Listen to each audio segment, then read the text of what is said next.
to all Indian participants, and good afternoon, good morning to the rest of the audience joined from various parts of this world. And we welcome you to the inaugural of the special lecture series in cloud physics and dynamics. It is organized by Indian Institute of Tropical Meteorology, Pune, and coordinated by the the desk program of the ministry for dedicated to training.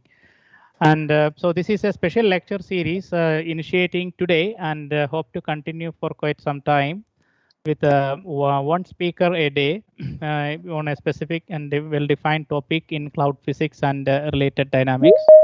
So we plan to bring eminent scientists from India as well as abroad in this lecture series. And this basic purpose of this lecture series is to bring a to address the large community of people, the scientists and senior delegates, as well as students community, to attract their interest and discuss. And senior elegant scientists will be sharing their knowledge in these particular topics. We hope a large community of our students will be benefited in this also. So today is the first talk. We have a few dignitaries with us. Our director, Professor Ravi S. Nanjundaya, is going to share a few words about the lectures today. And we have Dr. Krishnan, our Executive Director, CCCR IITM, is here. And Dr. Tara, it's her hard work actually brought this lecture series into the place, and she is there she will be throughout in this whole lecture series with us. And we have our distinguished speaker, which our Dr. Tara will introduce later. So now I invite Professor Ravi to give a few words about this cloud physics and dynamics lecture series. Over to you, sir. Thank you, Vinu. Good afternoon, or good day, I should say, because people are coming from all over the world. Professor Andrea, Dr. Tara, Dr. Krishnan, Dr. Vinu, and Dr. Mahin, and other eminent colleagues of mine, ladies and gentlemen. I welcome you all to this special lecture series on cloud physics. If you remember, about 2 months back, we had a very successful conference on ICC, that is International Conference on Clouds and Precipitation. World's top scientists in this field participated. I would like to mention that IITM MOES has a strong program on cloud physics, where observations of different kinds, include with many instruments such as radars, and also numerical simulation studies for this are being conducted. Experiments on cloud seeding is also performed. The representation of cloud processes and aerosol cloud interaction remains an outstanding problem in quite a few models, and hence it is necessary to proceed further and progress through the awareness and understanding on this issue. Building on the momentum of ICCP, it was felt that we should hold a lecture series on cloud physics and dynamics. As you will see, this lecture series is initiated with a goal to enhance knowledge through instructions and discussions. Eminent cloud physicists from all over the world are giving dedicated lectures on various topics. From basic cloud physics to advanced topics such as new instruments and technological advances and model development are going to be discussed. We are conducting this online series courtesy of many eminent and distinguished speakers who have graciously agreed to spend time for the lecture as well as for discussion. The galaxy of speakers include Professor Andrea Flossmann, who will give the inaugural lecture, followed by many speakers from India and abroad. The topics include introduction to cloud physics, aerosol microphysics, aerosol radiation, interaction, aerosol cloud, and many other topics. There are quite a few with broad-ranging topics which are going to be discussed, which would be of interest to all of us. IITM has a desk activity which helps conduct these events virtually. We are also broadcasting live through YouTube. These lectures will reach many students, researchers, and others who could not participate live. We have a dedicated link for the lecture series on the IITM website. You may register for the lectures. We would like you to we would like to consider volunteers who would like to give talks in topics that could be of interest to this program. I would encourage participation and also wish all of you a grand success. Thank you. Yeah, thank you, Professor Ravi, for giving us a brief about the lecture series. Now I invite Dr. R. Krishnan to give few remarks. Thank you, Professor Ravi, Professor Andrea Flossmann, Dr. Tara, Dr. Vinu, for this invitation. Yeah, this topic, this cloud physics lecture series from IITM, I think it's a very, very important opportunity for many of us to understand the aerosol and cloud interactions and the role in the monsoon precipitation. And especially the first talk on the warm cloud microphysics is very, very interesting because some of our own studies from the CAPEX, they talked about the warm rain in the Western Ghats and the monsoon region, which can produce a lot of rain. Although the clouds are not very deep, they do give a lot of heavy rainfall over the Western Ghats. And and many of the CMIP models, climate models that we have seen, they have major problems in getting the monsoon rainfall. And I'm sure the warm rain processes are not well represented. This is one of the assessment in the AR6 for the monsoon regions. The limitation is in the warm rain processes and the cloud microphysics.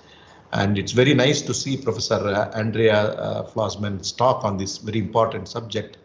And I'm looking forward to the talk and other lectures as well. Thank you very much. Yeah, thank you, Dr. Krishnan, for sharing your remarks. Now I invite Dr. Tara to introduce our speaker to the audience. Over to you, madam.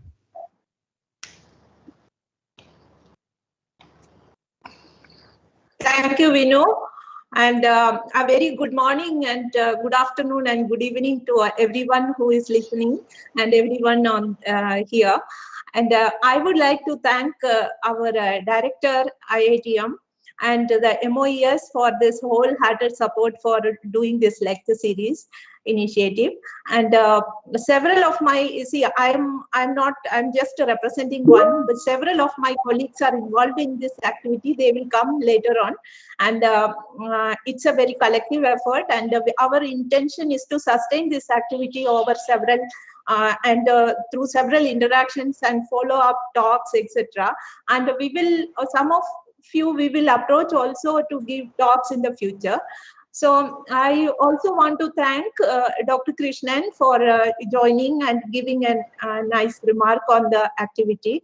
And I am actually all the speakers, for example, the present and the future speakers, actually they need a big round of applause for everyone who is attending, because it is their dedicated time and this activity that they have offered nearly 1.5 hours for this activity.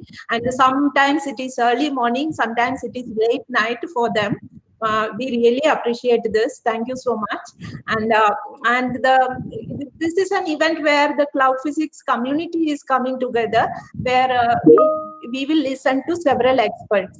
Today's speaker, Professor Andrea Flossmann, actually she is a very well-known scientist. I don't have to introduce her, but even then, she is one of the finest scientists and distinguished professor in cloud physics to start this lecture series. We are very much blessed. And she is a professor at University Claremont Auvergne and director of laboratory and meteorology physics. And actually she is from France. So she is also a co-chair in one of the WMO WWRP weather modification expert team, and also, until recently, she was the president of ICCP Commission and has been very instrumental in the success of this ICCP 2021 conference, which was hosted by IITM. And she has actually, I want to, those of you who don't know, she was a PhD student of Honorable Professor Prabhakar, and we know his the cloud physics book as a Bible. We learned that. And she developed several cloud models to study complex processes and continue to explore cloud processes through several field campaigns, laboratory observations, and advanced cloud physics models. We have today she will be giving a basic talk, and that is on the aerosol activation and warm cloud microphysics, and it is the beginning. As our director indicated, and also Dr. Krishnan mentioned, this is actually to explore the cloud processes in more detail and better the models, and also for the monsoon rainfall. So the abstract of the talk, it goes like this. The course will cover the basics of cloud physics regarding cloud formation through the liquid phase by explaining the role of aerosol particles for the nucleation of drops. The equilibrium size of the aerosol particles is given by Kohler equation, and the importance of the size as well as chemical composition of aerosol particles is discussed. And supersaturation will activate a subset of aerosol particles, and they can serve as a cloud condensation nuclei. The nucleated drops can grow through condensation, described by droplet growth equation. While increasing in size, the droplets will fall and collide with other droplets. So she will be discussing these processes today. And let us welcome Professor Andrea Flossmann. And also, I want to also welcome Doctors Mahin Konwar and Subrata Kumar Das. Both are scientists at IITM. They will be moderating this talk. And I wish all of you a wonderful time. And also, I would want to mention that in the YouTube, you can indicate your questions and comments in the comments window. And we will be actually discussing your questions and comments. And please feel free. And thank you so much.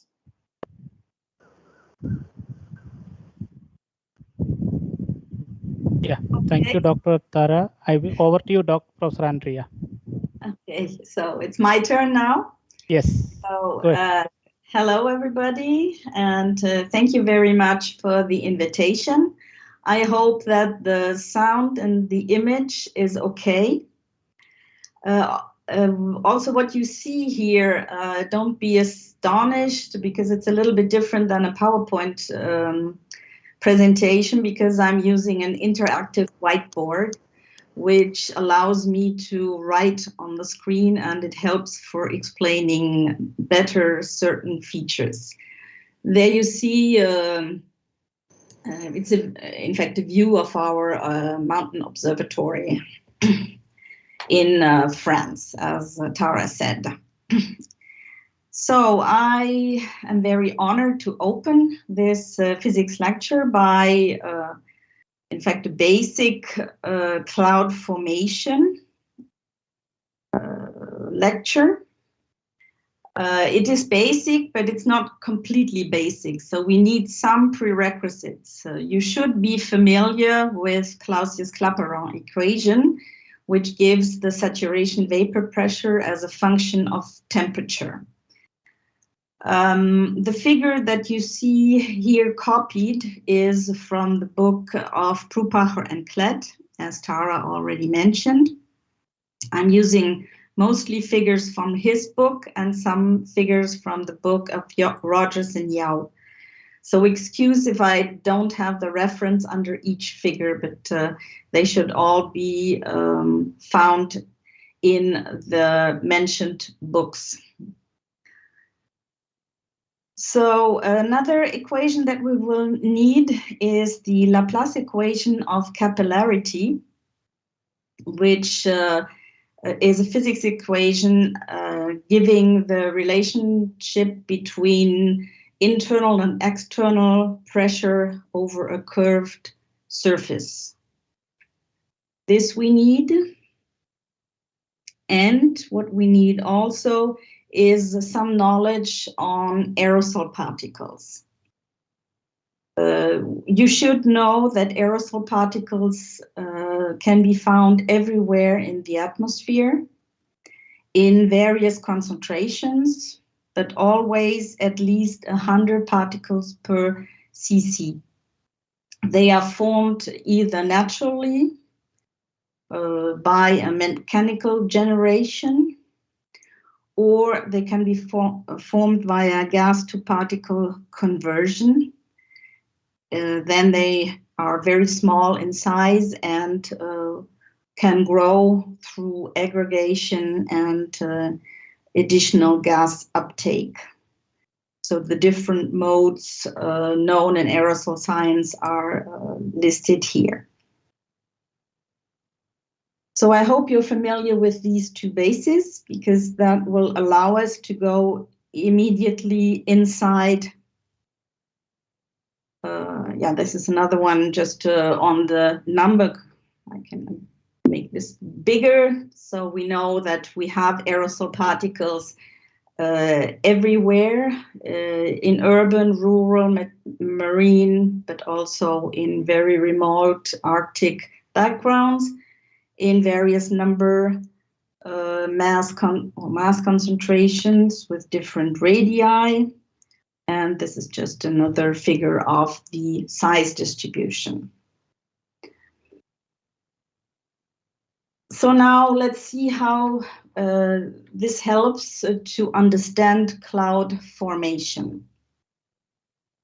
In fact, what we see here, the figure is a zoom into the Clausius-Clapeyron equation or figure, which we've seen here, in fact. So we have here a zoom on this section of the Clausius-Clapeyron figure.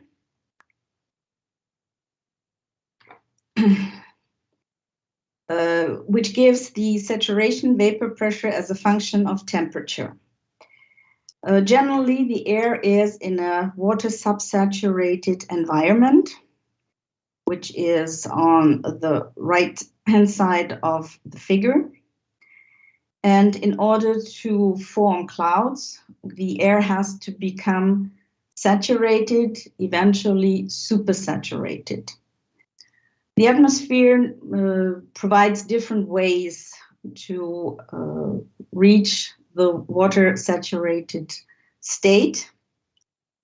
The first one, well, we also have mixed pathways evidently, but schematically, we have a first process which will, in fact, I'll probably take the red, which is easier to see, where we, by cooling, pass into the water-saturated environment. The cooling can be a radiative cooling, an advective cooling, but most of the time it is a vertical motion upgoing either by forced or free convection. We can also have a pathway which just adds vapor at a constant temperature, or a more sophisticated is by mixing, in fact, two subsaturated air masses, and due to the non-linear curve of the saturation vapor pressure, the resulting state, in fact, can be supersaturated. So these are the basic pathways for cloud formation, and in fact, they allow for all these different types of clouds, which I have put here just for memory. So we have either layered clouds in different altitudes, or cumulus clouds, which are rather local but have a large vertical extension. So why these different type of clouds forms is not subject of the talk today. But we will more focus on the microphysics of the clouds. So we will look with some detail inside the cloud. We know that clouds are made of liquid water to start with. We also can have ice crystals, but this is another talk. But this liquid water is present in the form of drops. These drops vary in size from some micrometers and can go up to several millimeters for precipitation size drops. And the different sizes have different numbers of drops present. So we see here some typical spectra of more continental type cloud, which has mostly small drops in a rather large number, or typical marine clouds that have a wider drop spectrum with lower number concentrations. So it's more these features that will interest us today. So how can we form these drops? For memory, again, the equilibrium box on the left-hand side, which symbolizes Clausius-Clapeyron equation, which is a saturation vapor pressure over an infinite flat surface. However, in the atmosphere, we have, as mentioned, drops. So we have, in fact, a rather curved surface. And as is schematically displayed in the middle figure, the drops, the curved form of the drops results in the fact that water molecule, which is situated at the surface, is in fact attracted by less other molecules than it would be the case in a flat surface, which means that the vapor pressure necessary to stabilize a curved drop has to be a lot higher than the vapor pressure over a flat surface. Here comes to play the Laplace equation mentioned before, because it gives an information on the pressure difference necessary between the inside and the outside of a curved surface, which is a function of the surface tension, sigma, and the drop radius, A.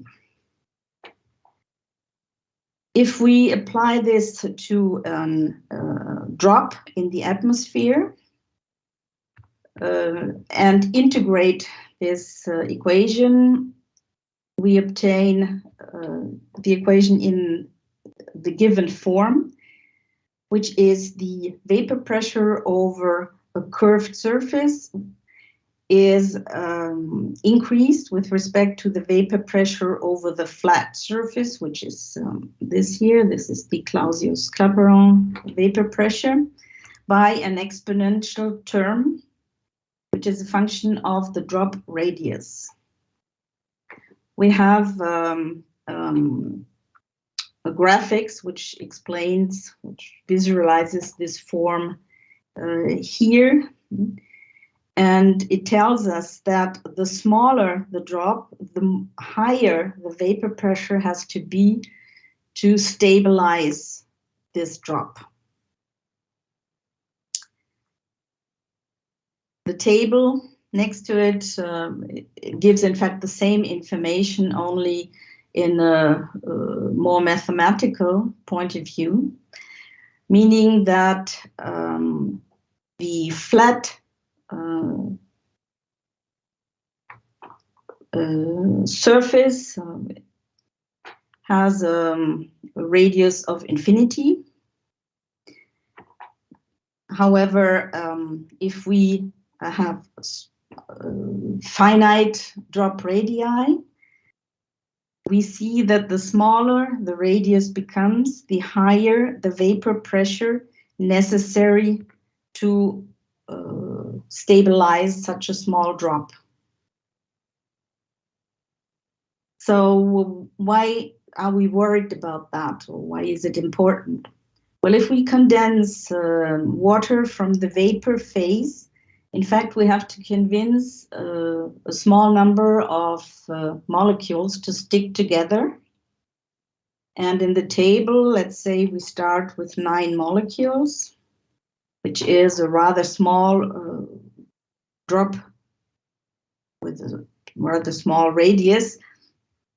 And in fact, what the formula tells us is that we need 20 times the vapor pressure that we have over a flat surface to stabilize, to form such a drop.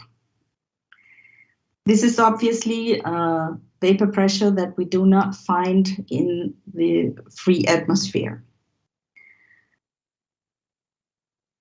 So obviously, drop formation is not working this way, so we cannot form drops out of water vapor condensation in the atmosphere alone.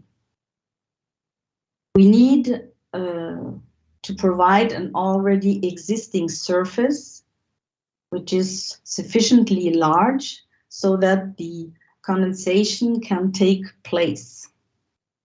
And it's here that the aerosol particles come into play, because they provide already an important surface or radius and allow us to jump ahead in the table that I showed you. So going to much lower equilibrium saturations. So this effect is called curvature or Kelvin effect. In addition, the aerosol particles all have a certain chemical composition.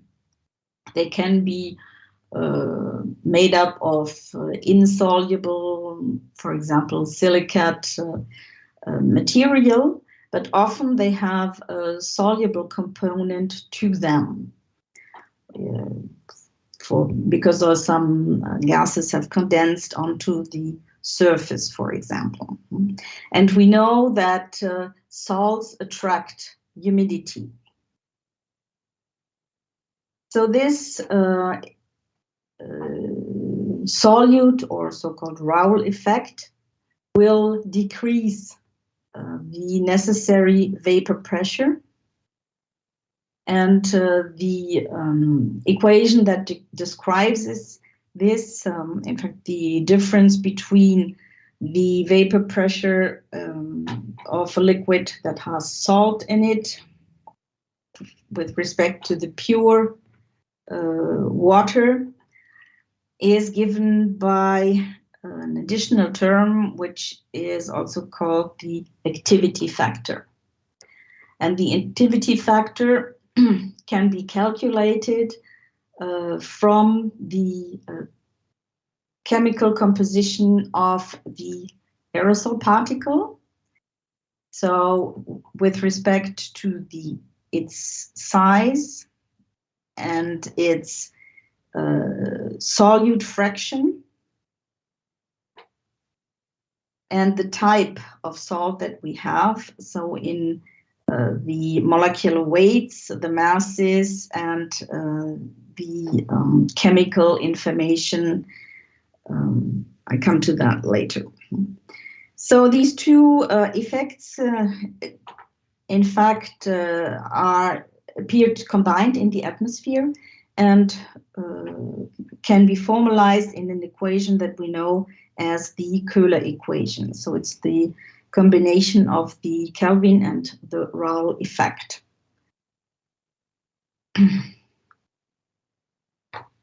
So it's the combination of two graphical curves that you can discuss. The first term, which was already mentioned, is the curvature effect, which is in fact this one here. So meaning that we need higher and higher vapor pressure to stabilize smaller and smaller drops, and this effect is proportional to a term over the radius of the drop. And then we have a compensating effect, which is the solute effect. It is the second term, and it is visualized by the other curve here, which in fact decreases because it has a negative sign.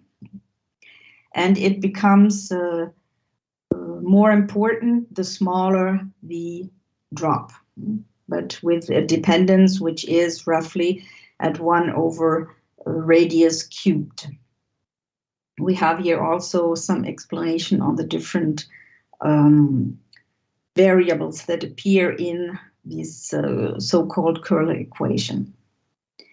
The interesting part is the resulting curve, the behavior that results from a combination of these two curves, which is, in fact, well, let's put it here, the dependency, something like that,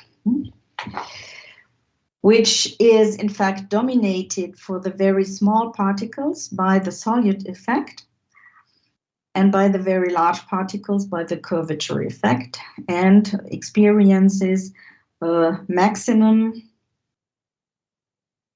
value that we will call critical value later on. So what is this equilibrium behavior of, in fact, aerosol particles telling us?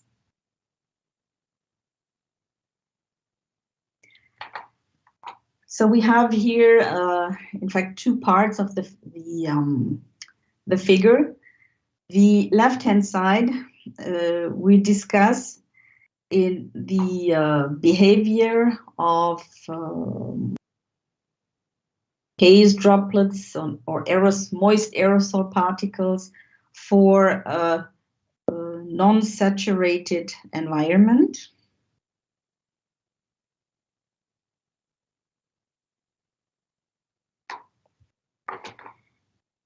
Here, in fact, the equilibrium vapor pressure over an aerosol particle is determined by the left-hand side of the Köhler equation, here indicated in red. This is the part which is gives the equilibrium radius of an unactivated aerosol particle. So it of a given dry size with respect to its environmental humidity will grow or shrink and will in fact stay on the red curve all the time. If for any reason this particle becomes smaller or larger in this equilibrium environment, it will immediately return to the equilibrium curve. This equilibrium behavior, in fact, stops once the humidity becomes sufficiently high to reach the maximum of the Köhler curve. So if it reaches the activation radius and even goes larger than the activation radius, then in fact we call this aerosol particle a drop. It is a nucleated drop which now can grow in a supersaturated environment, even though the humidity does not increase anymore.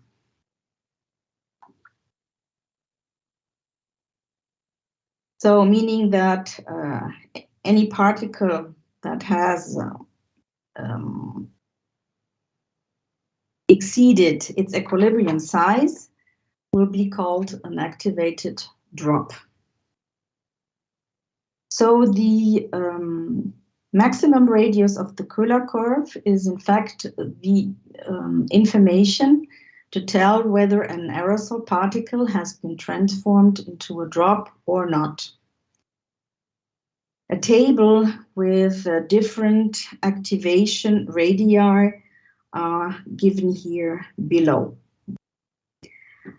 As the chemical composition of the aerosol particles play a role, they are considered here in this table via solubility value epsilon. Epsilon here has different values. In the first case, it's an epsilon value of 0.01, which means that the whole aerosol particle is only composed of 1% of soluble material and the rest is insoluble. While for an epsilon equals 1, the entire particle is made up of salt. And what we see from what we see later here is that in fact, the more soluble the particles are, the better they grow and the easier they are activated. We'll see here different families of Köhler curves for different types of aerosol particles to illustrate some overall features. All curves taken from Prupacher and Klett, so you find them all in the book. So we have here the different Köhler curves for different salts, sodium chloride and ammonium bisulfate. And for identical masses, like the two curves that are highlighted here, in fact, we see that even though the particles have the same size or the same mass, their equilibrium behavior is different because the salt reacts differently to humidity. Also, what we see here, can I make it bigger so you can read the salt masses?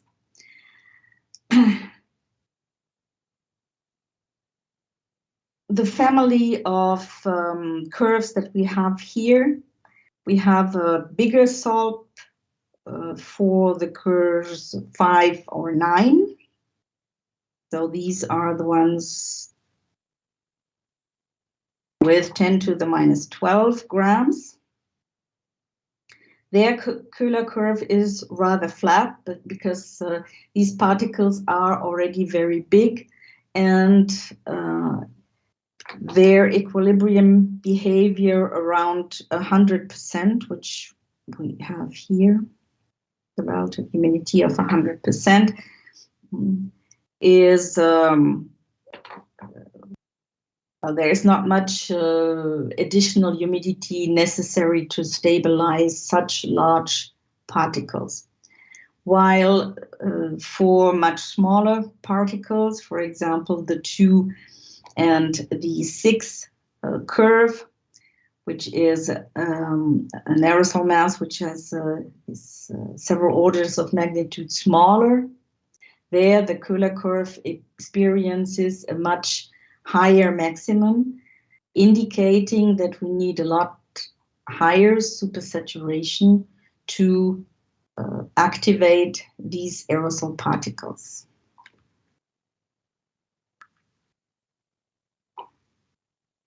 The second figure here is a similar one. Here, however, only for one size or mass of aerosol, but different solubility factors. And it reproduces that the more soluble particle is, like we have here a sodium chloride particle of epsilon 1, so 100% soluble, it is activated very easily, and its Köhler curve has a very flat maximum, while aerosol particles that are mostly insoluble can only be transformed to drops via the Kelvin effect. So we need a much higher supersaturation to finally activate these particles.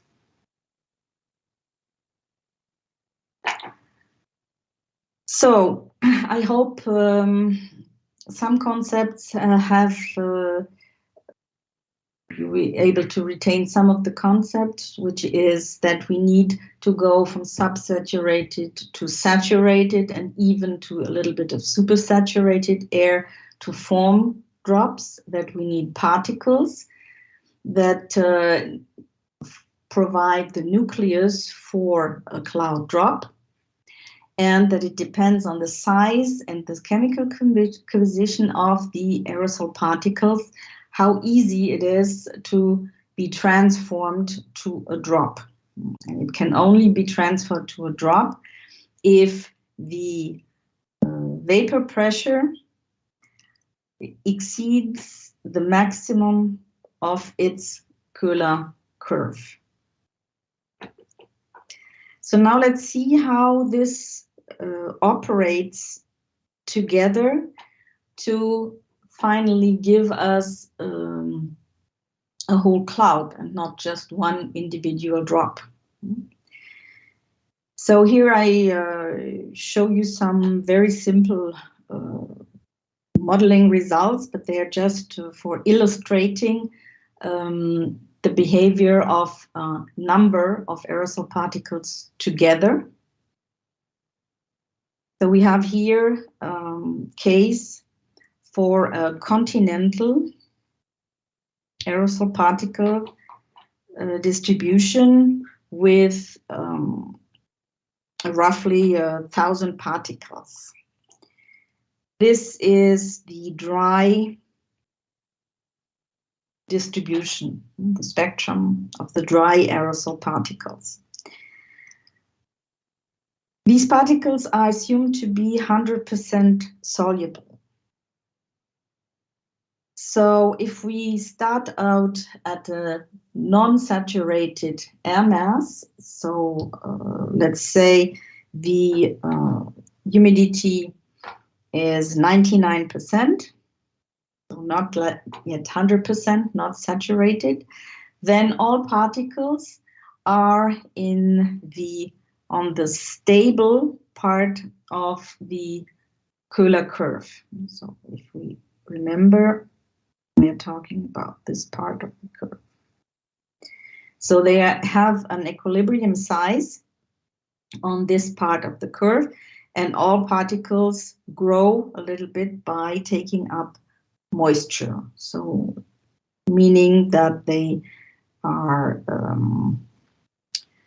bigger, they become bigger by water uptake, and finally the moist wet aerosol particle spectrum is represented by the dashed curve.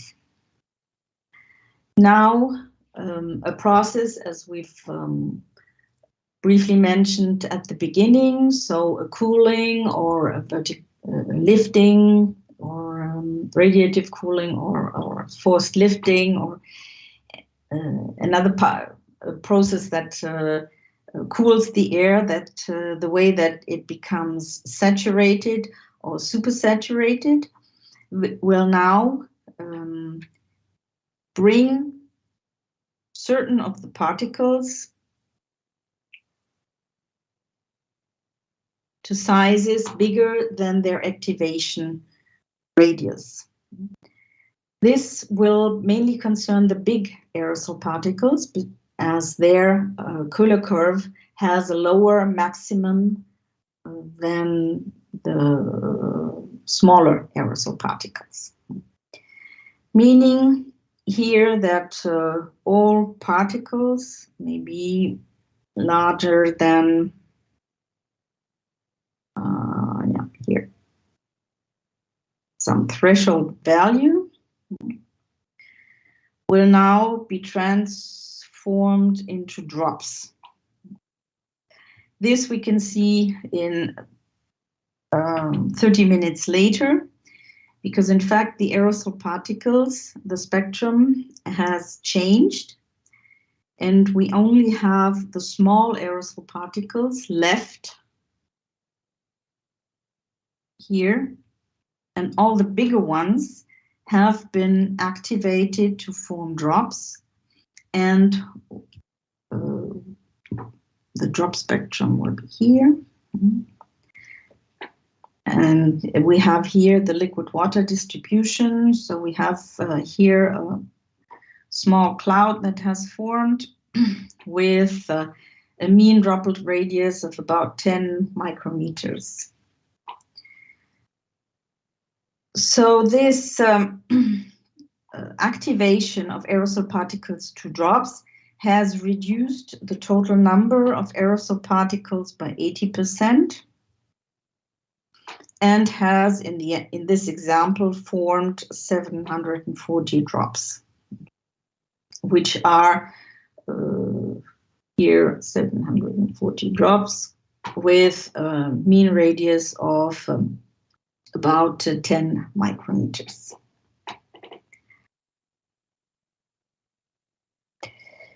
Let's see how this situation changes if the initial aerosol particle population is different. So it's the same dry number distribution. However, instead of being 100% soluble, the aerosol particles are now only soluble by 1%, which means that in fact they can only take up very little moisture. They are not very hydrophilic, so they don't take up a lot of vapor, and which results in the fact that in the first graph, the dry and the moist aerosol spectrum are not very much different. So the growth is really only very little. We see here, comparing to the situation 30 minutes later, here the particles that are larger than, let's say, 0.2 micrometers finally have experienced conditions where they can grow beyond the maximum of the Köhler curve and have activated to form drops. The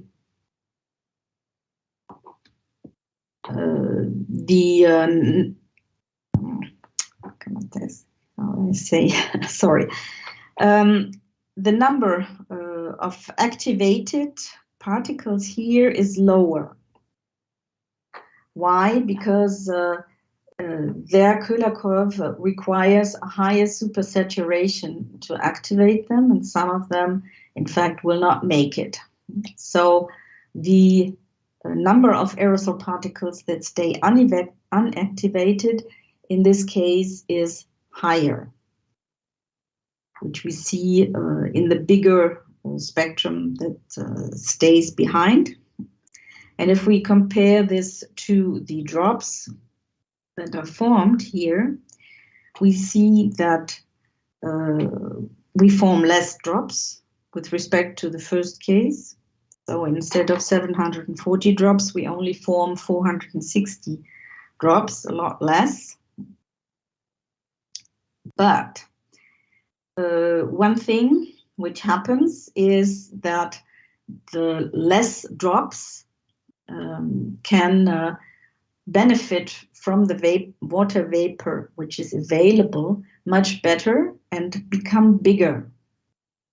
So the mean radius that we see here is bigger than 10 micrometers.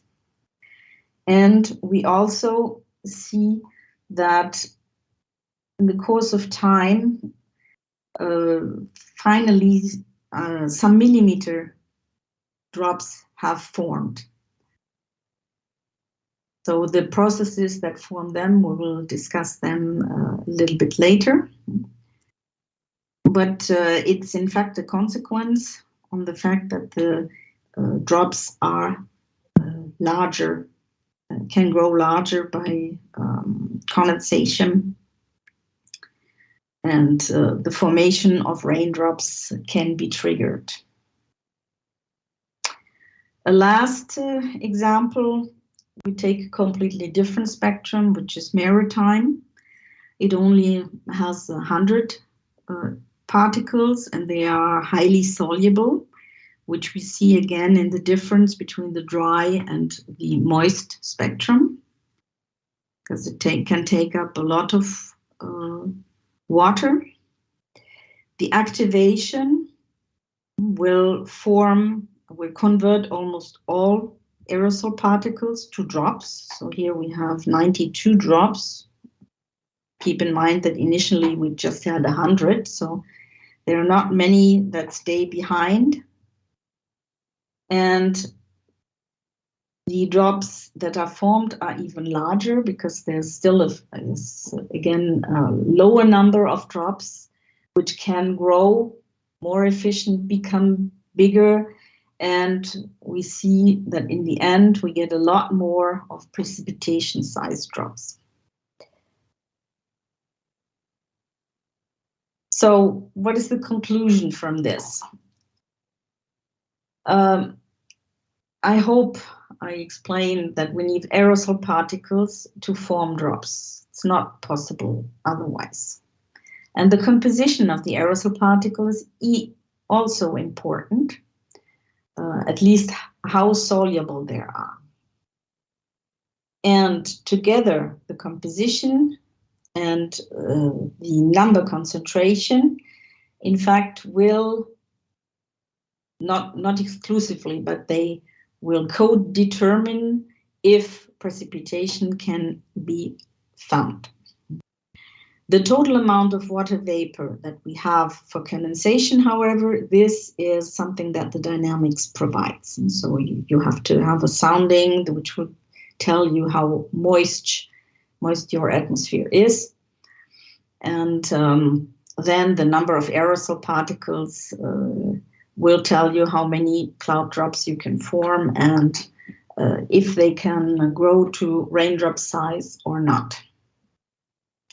However, to grow to raindrop size, we need some additional processes.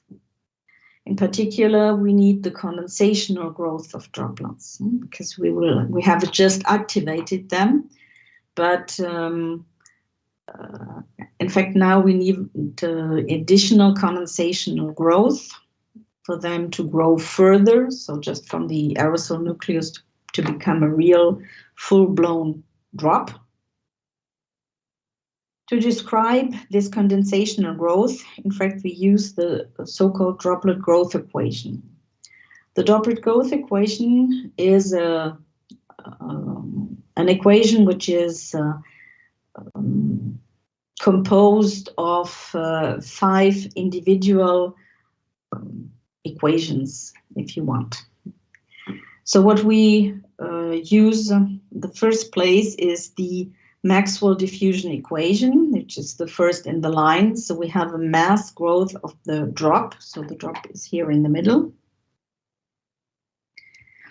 And we have a vapor flux, which are the blue arrows, to the drop, which increases the mass of the drop.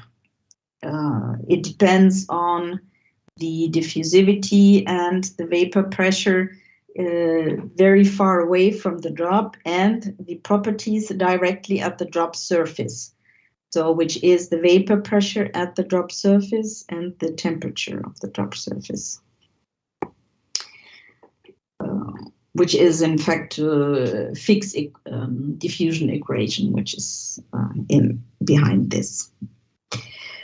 When the vapor arrives at the drop, we have a condensation taking place. So we have a phase transition, which will liberate latent heat, which then is conducted away from the drop. The feature is described by or visualized by the red arrows and the Fourier's heat conduction law that we have here in the second, as a second equation. Both obviously are connected because the amount of heat liberated is a function of the mass, which is condensed, and LV is the latent heat coefficient. Then we need also condition on the to describe the humidity or the vapor pressure. So we find again Clausius-Clapeyron, and we have the Köhler equation, which helps us to gives us the information on the properties directly at the surface. So if we combine all these equations together, and the calculation is in the Prof and Klett book, we can come up with the so-called droplet growth equation, which describes the increase of the radius of the drop A as a function of humidity. So we have the, it was defined here, the supersaturation, which is the ratio over the vapor pressure far away divided by the saturation vapor pressure -1. Then we have in the droplet growth equation the Köhler terms, the curvature and the solute effect, and we have in the denominator the conductivity of heat and the diffusivity of water vapor in air. And we have also another coefficient at the end, which is called the ventilation coefficients. So curvature and solute effect are known. We have discussed them already. The humidity also, I hope you're familiar with, that it's the supersaturation value, in fact, which enters here. Now, the two terms of the diffusivity and the conductivity of heat have to be taken into account because they limit the transport properties to and from the drop surface. The bulk diffusivity and the bulk conductivity, however, are generally modified by formulas that I have put here for memory. So the bulk values appear here. However, they are corrected by gas kinetic, or due to gas kinetic effects. In fact, we have to take into account that we have, if you have a drop, we have around the drop a zone which has, in fact, the depth of what we call the vapor jump length, which is roughly the length of the mean free path of the molecules. So meaning that water vapor molecules that arrive here will not collide with another molecule before impacting on the drop surface. And so here gas kinetic concerns have to be taken into account. Also, what has to be taken into account is that not all molecules impacting the drop surface are collected, but some might just bounce off. This is a property which is taken into account by a coefficient which we call the accommodation coefficients, AC.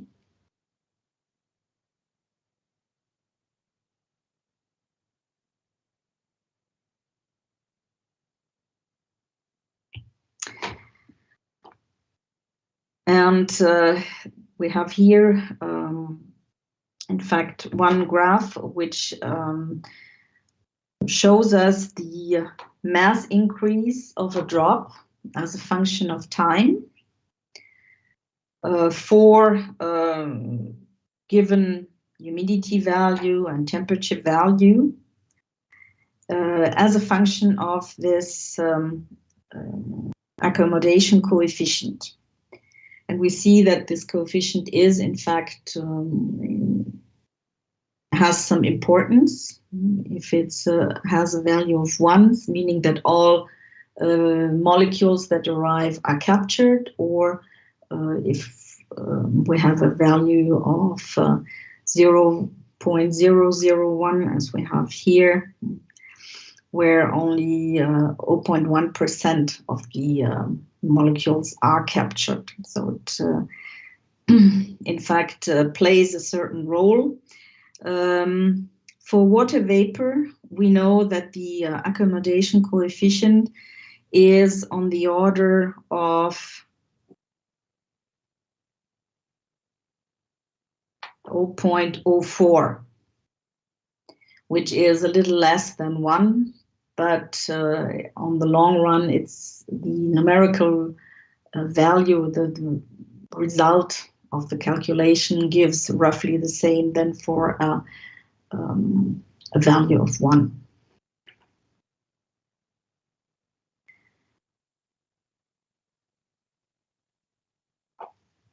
I'm running over time, right? Okay, the ventilation coefficient takes into account that the drops, while falling, collect more vapor than, in fact, being stationary. And everything together allows us to calculate the growth of a drop as a function of time by condensation. And we have here two diagrams. One is only up to 10 seconds. Here we have up to 1,000 seconds for different drops, different initial size drops that grow via condensation. And we see that, in fact, they start out with totally different radii, but in fact, all converge roughly at the same radius, which is something like 30 micrometers, meaning that the condensational growth stops roughly at 30 micrometers. So it is rather rapid to transform small drops and to make them grow to 30 micrometers. However, the time needed to grow them further would be too long, longer than the cloud exists. And the condensation alone will not be sufficiently efficient, meaning that we need another process that will take over and grow the drops even bigger, beyond 30 micrometers, all the way to the raindrops. Here we have a reminder that drops that have a certain size also have a certain terminal velocity. For the small drops up to 250 microns, here we have the raindrops up to 10 millimeters. So the terminal velocities are from only a few centimeters per second up to several meters per second as a function of the drop size.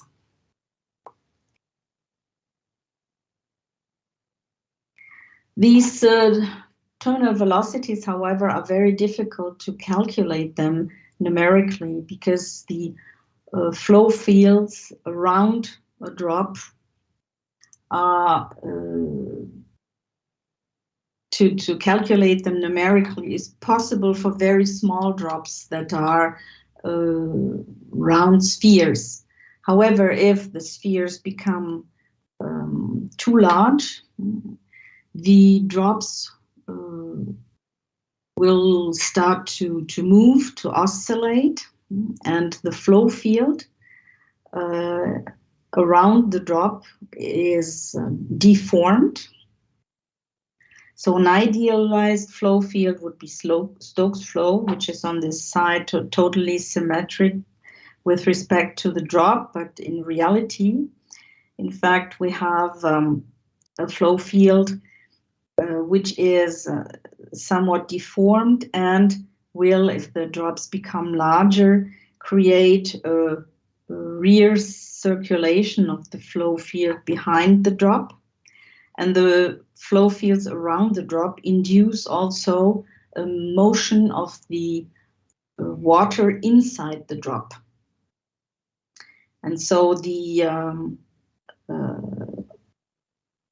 friction, the drag that the drop surface will experience results in the fact that these flow fields become turbulent, and also the water inside the drop becomes turbulent, which we see here by some observations that we've done.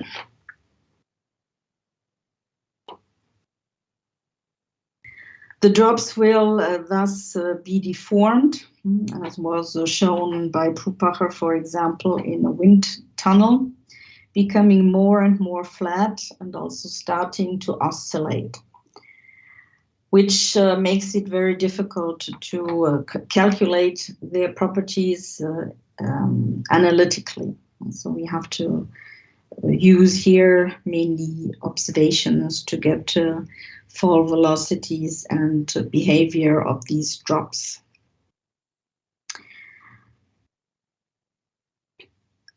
So the behavior that we have here, the fact that a round drop, which is almost round, still at 2.2 millimeters and 8 millimeters diameter, is really become very flat and wobbly. The ratio of the two parameters of the drop, A and B, have been measured. We see them here. The bigger the drop becomes, the flatter it becomes. What we've seen in the other figure was a diameter of 8 millimeters, so radius of 4 millimeters. This is the most upper value that has ever been observed for a raindrop, because in fact, together the deformation and the oscillation completely make the drop totally unstable, and it will eventually break up because it's just too wobbly. And the spontaneous breakup has been proposed to follow this form here. But this spontaneous breakup would need that the drops really go until up to 8 millimeter in size, but normally they don't even arrive there, because there is another breakup term that will occur before, which is the breakup during collision. Because now we come to the essential process for precipitation formation that takes up after condensation. And this is the fact that the drops of different sizes fall with different velocities, and one will overtake another, and we have a collision that will occur. This collision, then the two finally come close, and the drops try to merge. It's not always the case, because we can have the case that the collision results in drops that bounce apart. We can have the fact that effectively the drops coalesce and form one bigger drops, or they coalesce temporarily, separate again, or shatter. This is formulated through product of the actual collision efficiency multiplied by the coalescence efficiency, which says if the drops are together, do they really form one big drop? Because we have to keep in mind that we have a collision eventually of two drops, which are turbulent inside. I hope you retained that in fact inside the liquid water is rotating, is moving, and the two internal motions sometimes are not favorable, that the two will form one bigger drop.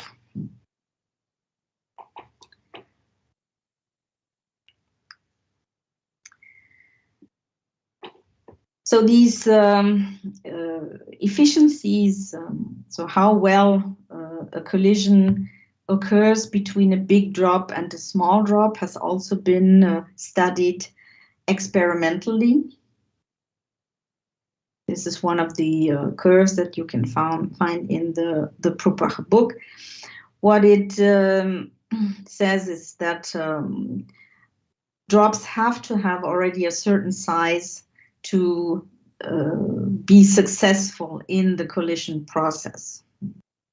If the drops are too small, then in fact their collision is not very effective and they will not form bigger drops.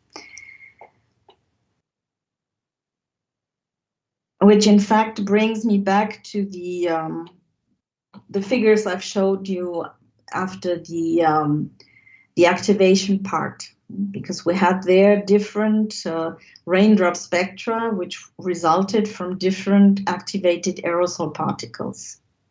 We had the spectrum where all the liquid water mass stayed with the small drops. And in fact, I pointed out there that here the drops were small and the width of the spectrum was narrow, which in fact now we know they have similar fall velocities and their collision efficiency will be rather small. So those are not very good at, those drops are not very good at forming raindrops. If we have, however, some larger drops that form here, oops, and a wider spectrum, then the collision and coalescence process can become effective, and we have, in fact, a formation of some raindrops, millimeter-sized drops. And if the drops initially are already quite big, so have a sufficient terminal velocity and a certain width of the spectrum, then the collision and coalescence effect of the drops becomes very high, and they form raindrops rather rapidly and efficiency, with a big efficiency. So, well, this covers the part from the activation to the raindrop formation. I hope that you got some feeling on that the initial aerosol particle spectrum is crucial. Then we have the condensation process and the collision and coalescence process that will eventually allow a rain formation. This liquid rain formation works better if we have air masses with large particles, like we have in marine air masses. In continental air masses, the process can also work, but globally it's somewhat less efficient because we have too many particles and too many small drops to grow. And here often we need the ice phase in addition to form precipitation. And this will be the subject, I think, of tomorrow's talk. And this ends my presentation, which is too long, I know. Sorry. Thank you very much, Andrea. And Mahin? Yeah, we have a couple of questions. I will paste it in the text box, chat box. Professor Andrea can see and paste it. You can also read it out. Yeah, Dr. Razvi, he is asking a question: how to differentiate organic and inorganic aerosols, and what are the different effects on clouds as per type of aerosols? Yeah, thank you. Well, I mentioned in the talk only organic aerosols, soluble in solid. So this is classical Köhler theory that describes that. There are extensions of the Köhler theory we can take into account also inorganic, organic aerosol particles, which have different solubilities, but they can also influence the surface tension of the forming drops. Because they sometimes modify the properties at the surface, and with that also the equilibrium vapor pressure. There are additions to this work exist in the literature. So one of the colleagues that worked a lot on that would be Bob Charlson, who passed away, I think, last week or so. Has worked a lot on the organic aerosols. Yeah, there is another question from Dr. Mihir. What cloud type has a higher supersaturation in Kohler curve? So he's asking maybe it, yeah. Yeah, it would be the convective clouds probably, because they have the highest vertical velocities, and there you have a vertical transport which is very rapid of vapor, and so the supersaturation can only decrease again through condensation, and it takes some time. So if you have a vigorous updraft, then the times for condensation will be limiting factor, and you will have the highest supersaturations. Another question from Rahul Ranjan. What possible impact can be the hygroscopicity of the aerosol particles have on the number, concentration, and size distribution of cloud droplets?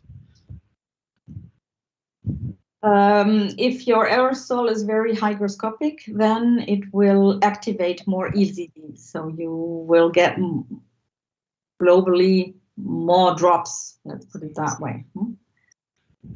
So we'll take and the size distribution, well, it depends on the overall numbers that you have, but you could speculate that they also grow faster and become bigger because of the Raoul effect. It favors condensation. Maybe we'll take the last question here. What is the role of wind speed in formation of cloud drop and distribution of cloud droplet size? Is the question with respect to horizontal or vertical wind speed? I think maybe vertical, because probably, yeah, it's a little bit the same question as number 2.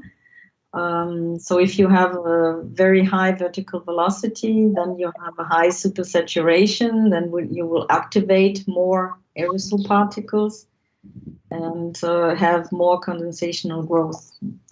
But this is all with respect to the available aerosol particles. I mean, you need certainly, if you have 100 or 1,000, the result will be different, even if the same vertical velocity is present, because you have less particles that you can activate.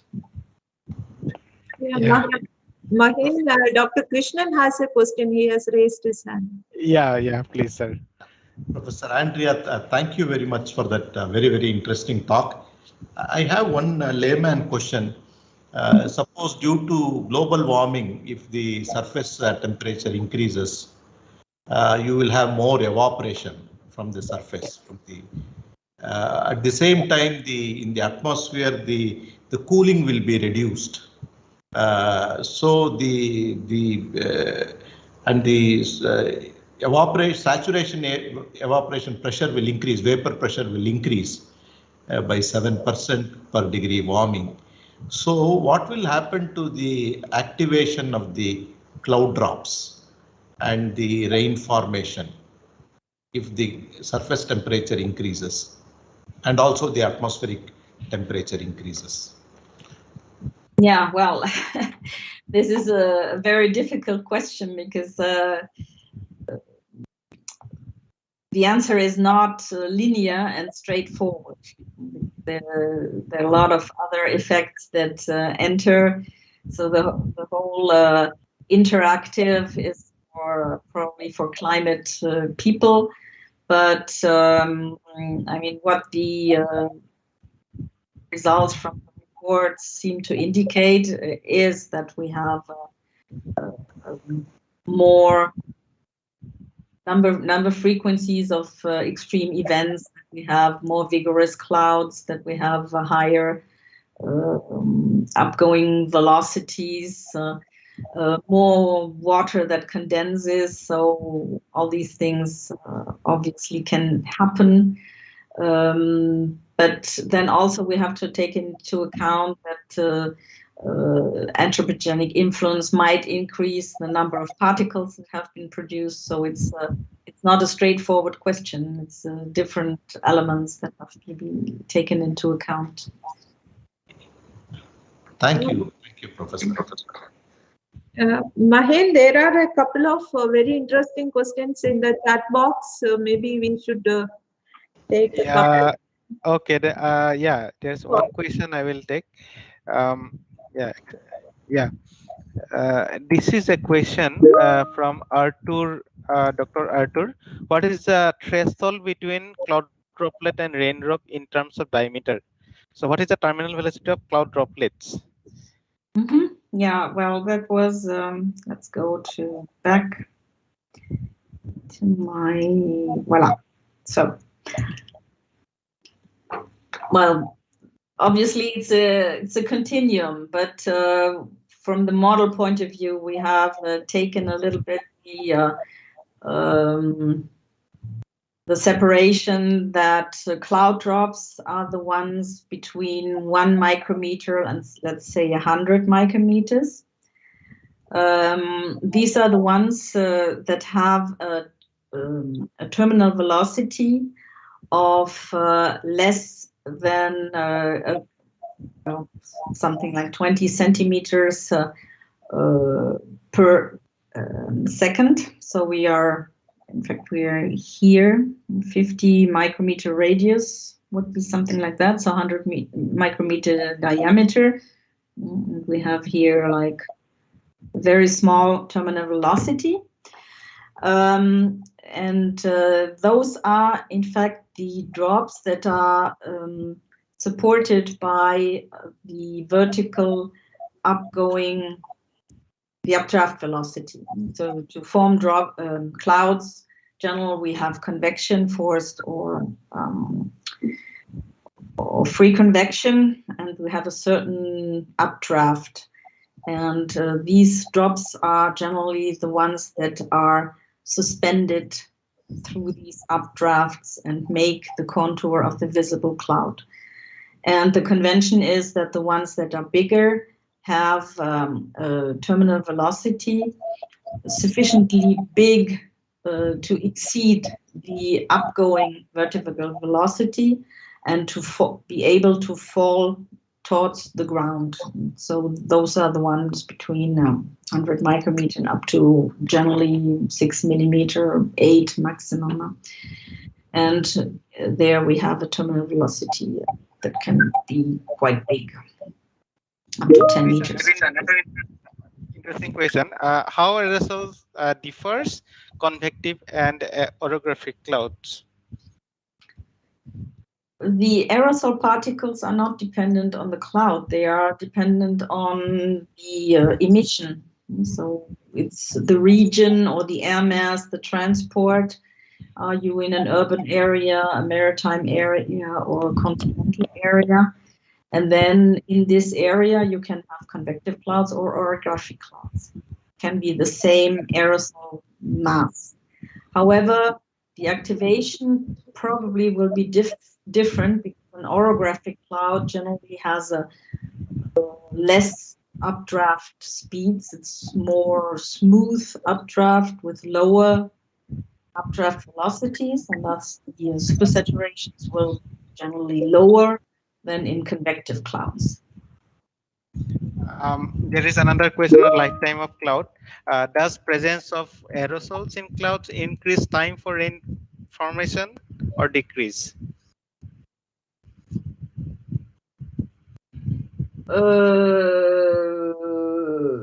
I'm not sure I understand. I mean, you need the aerosol particles in any case to form a cloud. Without aerosols, you don't get a cloud. And if you have more and more aerosol, let's put it that way, then probably the time to form rain will increase because you have a lot more drops and they compete for the vapor to become bigger. It will take probably more time for them to become big enough to fall. I think, yeah, those are the questions. Is always necessary. They are always there. One more interesting question, Mahin, this about from Theodore. Please take that also, and then let us. Okay, can rain? Okay, yeah. So, yeah. So he's asking, can raindrops release aerosols in their if they burst and while falling or colliding together? If yes, if this can affect significantly the aerosol size distribution, especially for smaller aerosols? Yeah, thank you for this interesting question. So overall, drops can release the aerosol particles. There are different ways that generally for example, when they evaporate, they will release this aerosol particle. So you should keep in mind that, in fact, clouds are flow-through reactors. And so they are not always the same drops. They are transported with the updraft velocity. So they enter the cloud base and then they enter here and then go and then will evaporate at the cloud top. So here they will evaporate and they will release the aerosol. And the aerosol they release will be different than the aerosol that enters, because maybe there were some collisions and the aerosols will become bigger. If the drops collide, as was discussed for the collision coalescence process, and break up, then the aerosol mass can also be distributed among the satellite drops that are created. So especially if we have soluble material, so this is easy to distribute. I mean, if you have just one insoluble particle, it's difficult to break up. Probably not fracture. But the soluble mass can be distributed in numerous drops, and then among evaporation return to aerosols. Maybe another question. Is the rotation of cloud droplets makes any difference in precipitation? You mean the oscillation? Yeah.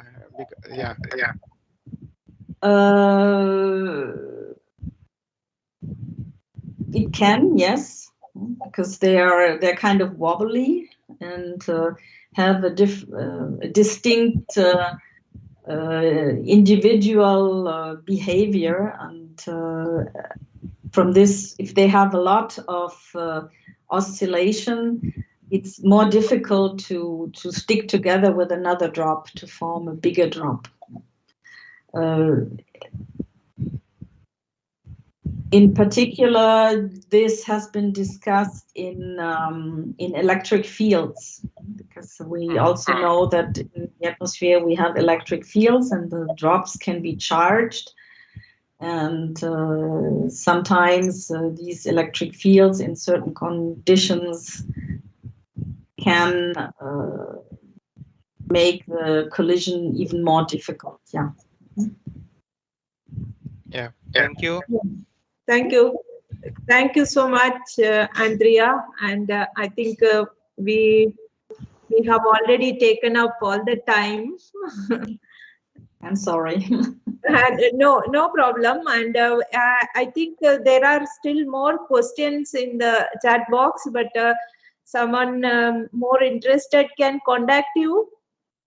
Yes, I gave my email address at the beginning, so you can contact me and ask the questions, because I cannot see the questions you have in the YouTube. I can just see the questions that are in the Teams. Yeah, we will try to improve upon that, and maybe next talk. And we want to thank you significantly for this interesting talk, and walking us through the cloud droplets and the raindrop. And it is actually a fascinating story that one should take it up. All the students that are listening, maybe they could make some studies on clouds. But thank you so much. Maybe Dr. Krishnan also wants to say something. Thank you, Professor Andrea. That was very nice talk. Yeah, I could learn, understand. I have noted down many of those slides, what you mentioned. Hope this presentation will be available, Dr. Tara, to everybody. Yeah, I will try to get the presentation from Dr. Andrea, and anyway, the YouTube recorded presentations are available. The slides, if somebody is interested, maybe we will try to gather that and put it on the website eventually. Yeah. Fine, no problem. Thank you. Thank you so much. Thank you so much. And then maybe we can stop now, or what do you think, Dr. Krishnan and Ravinu?